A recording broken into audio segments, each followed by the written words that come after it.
Oo, tara na, ano, G? May ads! Wait lang. Uy, naka-no-clip yung kalaban, Peter! Bilis oh! Ayan na. Di, palagan nyo na. Butik!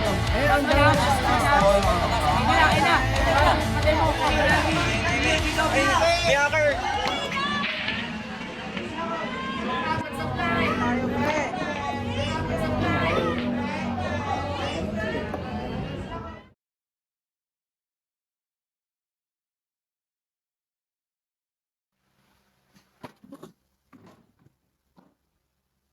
Manang, asan na yung pagkain ko? Nang, kailan babalik sila Papa?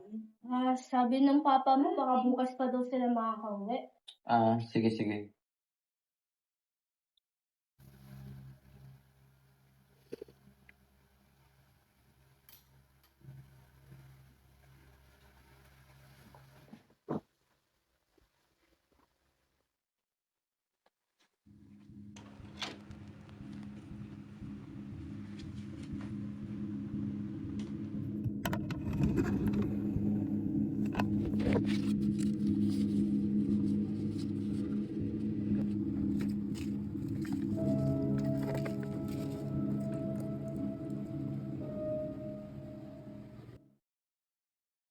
Mga pre, oh. Sarap!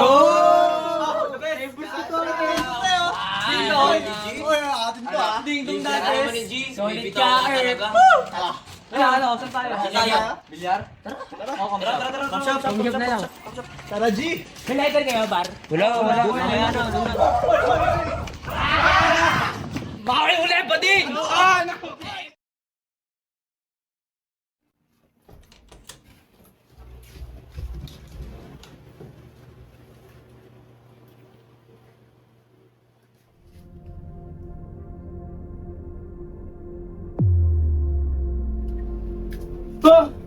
At talaga nagnanakaw ka sa sarili mong bahay! Hindi po. Magpaliwanag ka!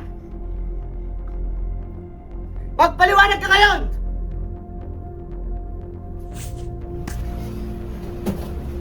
Ito ba? Ito ba ang gusto mo? Hindi po, hindi pa. Pinaghirapan namin yan ah!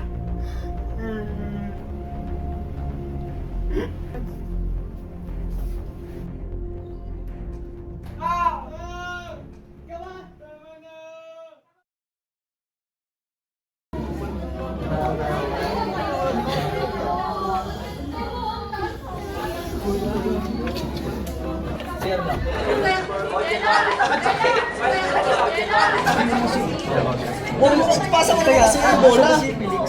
Yung alam eh, kanina kinuha mo. Tagal mo kinuha mo. Sige.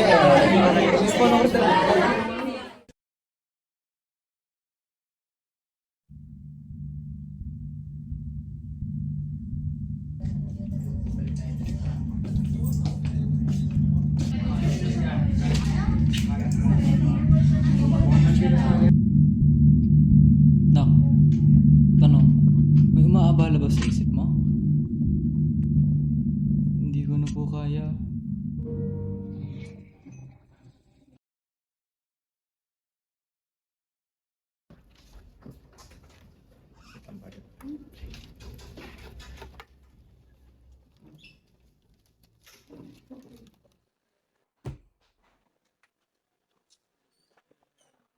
Oh, class, dami nyo na namang absent. Felix. Uy! Oh, sige, nag-exam ka. Tuloy-tuloy mo yan.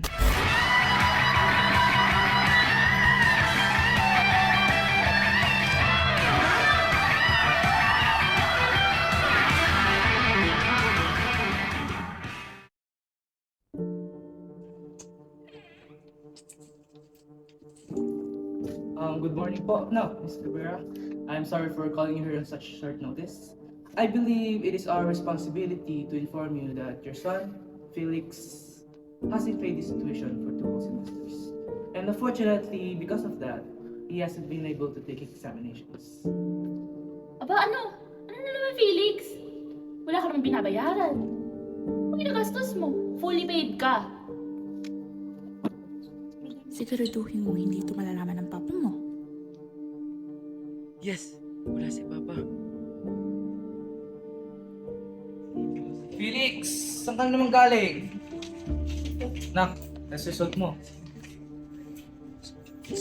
Class, confidential ang result nyo ha. Pwede nyo ipakita, pero suggest weekly.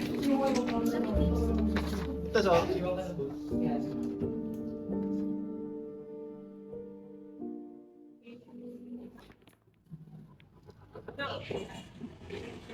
Kanina Felix, ma. Oh! Saan ko ito? Saan ko dito? Wala ko. Ah, sila Felix. Felix, sir? Oh! Taas po. Dali mo ako. Dismissan mo! Hindi ka sa isang aral yun, ha? Uy, Felix! Teka, last ball na ako. Ay, bigagi! Ano yan, ha? Ito pala tambahan niya, sita yung mga kayo. Bisita, ha? Ayo! Ikaw, Felix, talo ka na, ha? Pinagsabihan na kita. Ano sabi sa'yo kung mahuli ito, ha? Semento! Sir.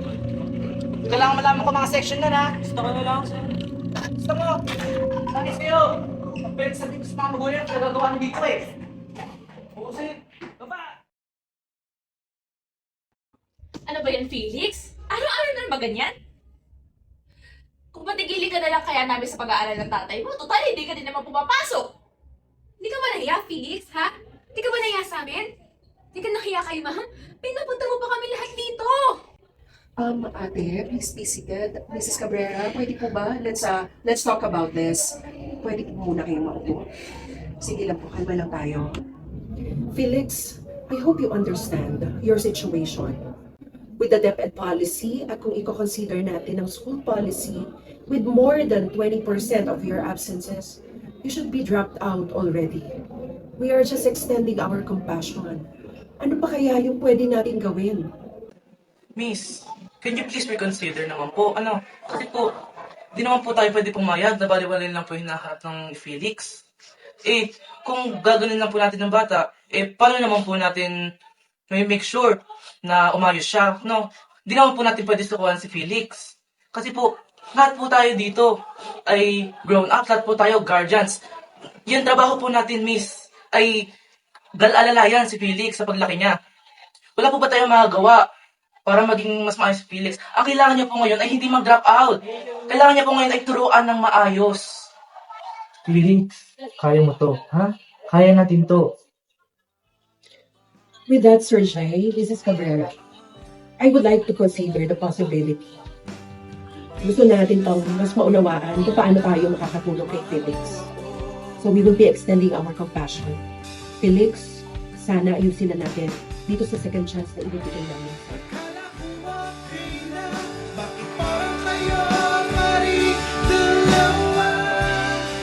Ano tayo kung wala ang mga guro? Walang ilaw sa daan, walang gabay sa dulo. Hindi lang namin itinuro ang libro, kundi pati ang mga aral sa buhay. Dito ko natutunan, kung gagamitin mo ang talento mo sa tama, makakahanap ka ng direksyon sa musika at pagtuturo na nakakita ako ng sarili ko sa iba. Kaya natin to. Parehong panulat, ibang layunin.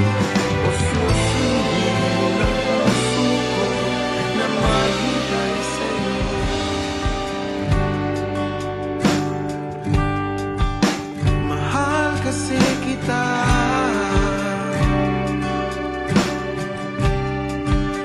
Mahal kasi kita. Mahirap pero Mahal kaya ko to. kita.